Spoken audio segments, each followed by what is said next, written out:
Welcome to Afterlife Topics and Metaphysics. This is Cyrus coming back at you with some new videos in the old format again. Trying to get back into the swing of things. Still here at a hostel in Osaka, Japan, and so I have to be a little more quiet because I don't want to wake people up who might be in other rooms. I've had a couple hiccups recently. The microphone you usually see me with was stolen a couple of days ago. So it's the same brand you see right now. I had left it in the commons room that I'm in at the moment by mistake. Came back a few hours later and somebody had taken it. A bit disappointing because I have been traveling in hostels for quite a few years. I've never had anything stolen. I wouldn't think it would happen in Japan. Perhaps I had grown a bit naive. Nonetheless, I went on Amazon Japan, had some staff help me navigate the website, ordered a new one in 1-day delivery. Now I'm back in business again, but it does suck when that happens. All right.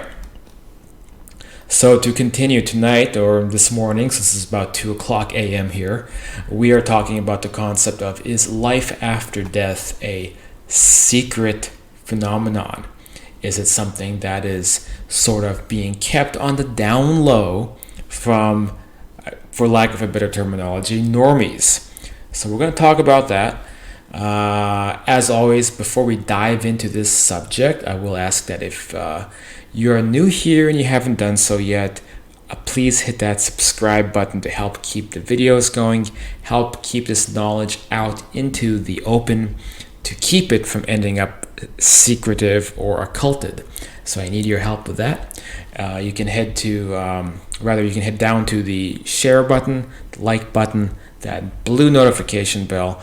All of that does a lot to help keep this tiny channel going and relevant. To continue. So on my mind lately has been the idea that a lot of the afterlife knowledge that we talk about in this small community is not so accessible to the outside world. So because I'm always inundated in this specific niche, I sometimes forget just how small it is. Literally, the people plugged into the knowledge about direct spirit communication is small. It's in the thousands, not the hundreds of thousands, not the millions. It's in the thousands. And that's something I'd like to see change. Now, this isn't to say that people don't know about the afterlife. This is the funny thing. I think Gallup polls showed that it's something like 70% of people in the USA believe in an afterlife, and a lot of that is about the objective evidence. You have near-death experiences. You have a lot of people have direct communication, direct experiences, after death contacts, and that's the biggest thing I think that shapes people's beliefs, is that they have those direct experiences. They have the visitations, the dream experiences, and obviously not everybody gets to enjoy this, but I think something like half of people have experiences like this, and I think that's why it's always in the culture. However, the information about the direct communication with the other side is something only a niche community knows about. Now, it is a large niche, but when I think back about like the Afterlife Symposium back in Scottsdale that they've ran the last few years, there were hundreds of people at the symposium, and they were all clued in on all the crazy new developments happening in this field, but that was like a big chunk of the whole community that goes to those conferences. And how many normies know about this type of thing? And would this be considered at this point to be like a secret, something that is in a sense occult information?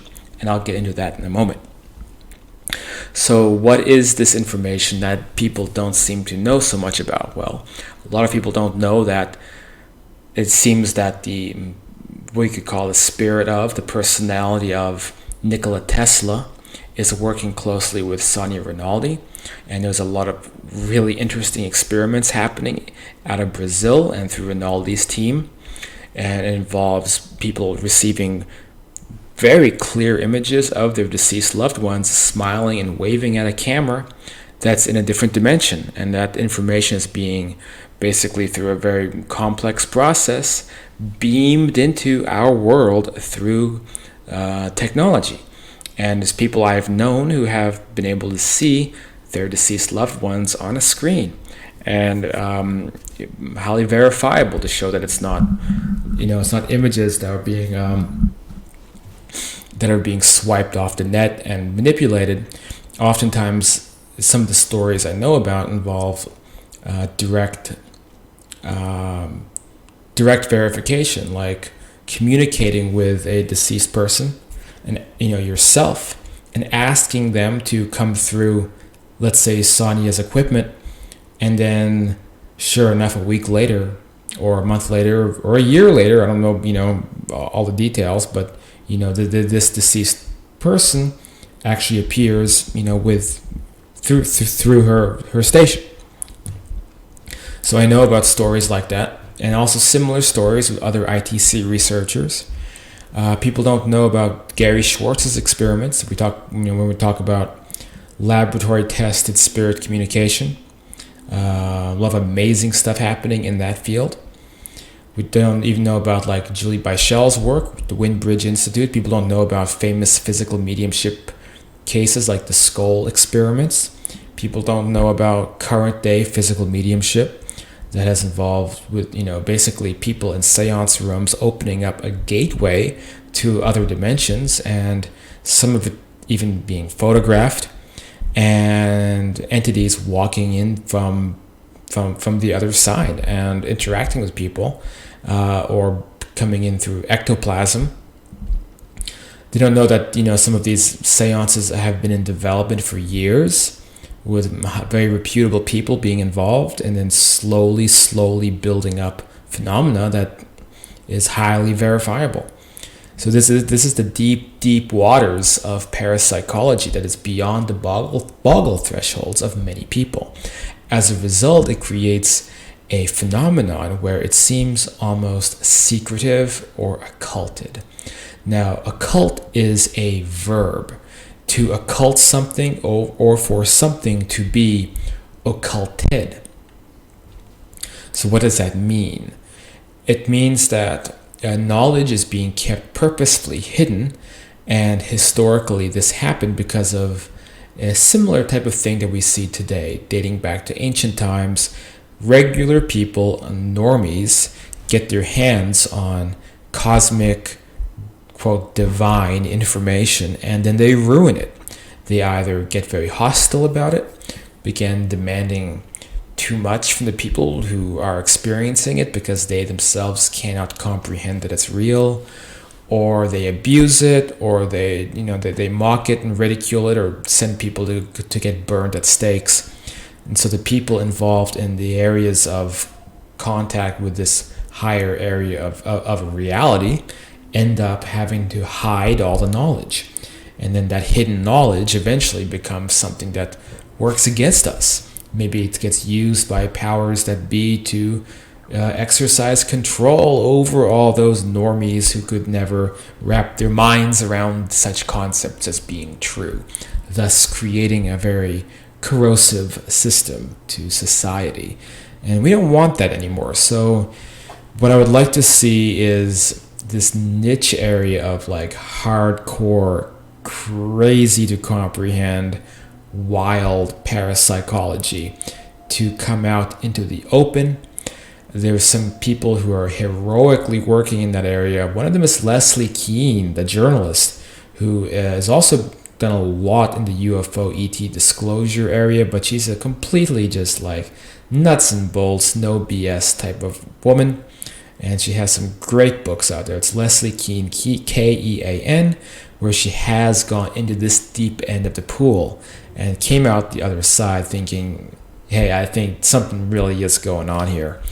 And this is the stuff that's going to change everything.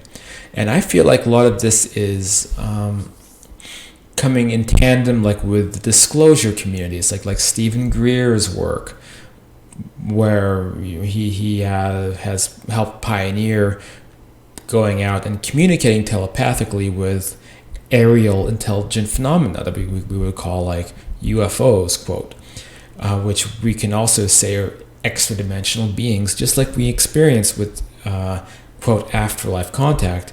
And they're oftentimes advanced enough that you can communicate with them telepathically. And I actually have some personal experience with this in my family of people who have had experiences like this. So I know it's possible, and many people are doing it now. Like we're going out, seeing the kind of UFO thing up in the sky and communicating with it.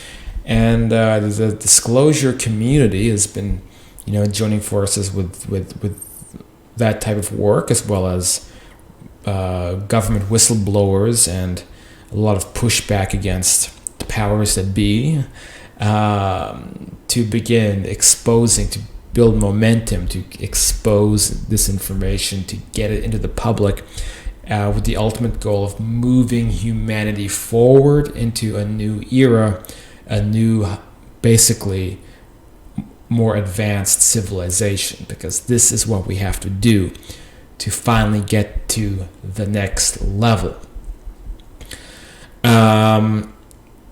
And I see, the afterlife is a critical component of that process, but nobody knows about it yet. The UFO disclosure community doesn't know much about it. And one major critical element I want to talk about as well before I wrap this video up is that, so people do know about the afterlife, but because only a percentage of those people, a small percent, is clued in on direct spirit communication, a lot of the people who know about the afterlife through like TV shows, media psychics, like the seatbelt psychic gentleman, who, by the way, is a poster on afterlife topics and metaphysics, and others, celebrity psychics, NDEs in the media, books like from Ibn Alexander, Anita Morjani. I do consider some of this stuff to be like surface level information. And so because people don't know about the direct spirit communication, that's why there are so many misconceptions about the afterlife. The stuff I always rail about in my books and on this channel. The usual stuff I rant about, like people who think that other dimensions are completely non-physical. We all become little orbs of light floating around, flying blue rectangles or whatever it might be. Or the idea that, there's... there isn't normal emotions, or you no longer keep your individuality. Everybody returns to like a galactic cosmic soup, or Hitler is in heaven with cherub wings on a cloud. All these different concepts that I, at this point, do not believe in, but a lot of people do, because they don't know about direct spirit communication. They don't know about what people living in these higher density realms actually have to say. They don't know what's coming out of the horse's mouth, so they're left just basically with the interpretations by kind of surface level information and authors and TV shows. So this leads to a lot of that confusion, and it's very persistent. And if there's one major theme with my work, it's trying to get the more direct information out into the open to learn about what the afterlife is really like. And the good news is that with even with the most basic mediumship, when it's real mediumship, if it's connecting to that side, what they tell us about their world is often very consistent with every other area of direct communication that we talk about. So it's all very consistent. As long as the source is credible, you will often hear similar things, which is very important. And it's important to pay attention to those consistencies, because it's not this completely inconsistent type of thing. It's amazing how entirely different, people on entirely different spectrums, cultures, points in time can basically report information, and it lines up. I do astral projection. I appear on that side. I talk to people who live on that side. I ask them questions. I come back. I talk about it. People who do physical mediumship get people coming in from from the other side, physically appearing in a room, people ask them questions, and what I learned going there and talking to them is the same stuff that spirit entities say in seance rooms, which is the same stuff credible mediums say, and it's the same stuff that people with certain near-death experiences have spoken about as well. But I do believe near-death. This will be on a different video, but I do believe near-death experiences are not necessarily always an afterlife experience. Now that's another source of misinformation. So in summary, we're looking at a situation where the really meaty information about what really happens when we die, the nuts and bolts, is a bit occulted at the moment. It's a bit secretive. People are hesitant to come into the open to talk about it with people. I'm very hesitant unless I get to know somebody to talk about my books or what I do openly. And ultimately, though, this is something that we have to begin overcoming. And it's something that, this is key to making all this work. So those are my thoughts. If you like this stuff, go down to the YouTube description, click show more, and it'll come up all the resources if you want to get involved in this kind of stuff. Afterlifetopics.com. My books, Understanding Life After Death, The Afterlife and Beyond, the Facebook group. You get involved in classes at Afterlife University if you want to support the channel with a little monthly subscription and get one-on-one time with me. I'll talk to you, whenever you need to talk to me. If you want to ask questions and join the classes, be able to watch all the many archived classes. You can do all that, and you'll be able to help keep me going, keep me fed, keep the work going. Those are some ideas if you like this stuff. And tell me what you think in the comments down below about tonight's subject, and I'll catch you guys on the next video.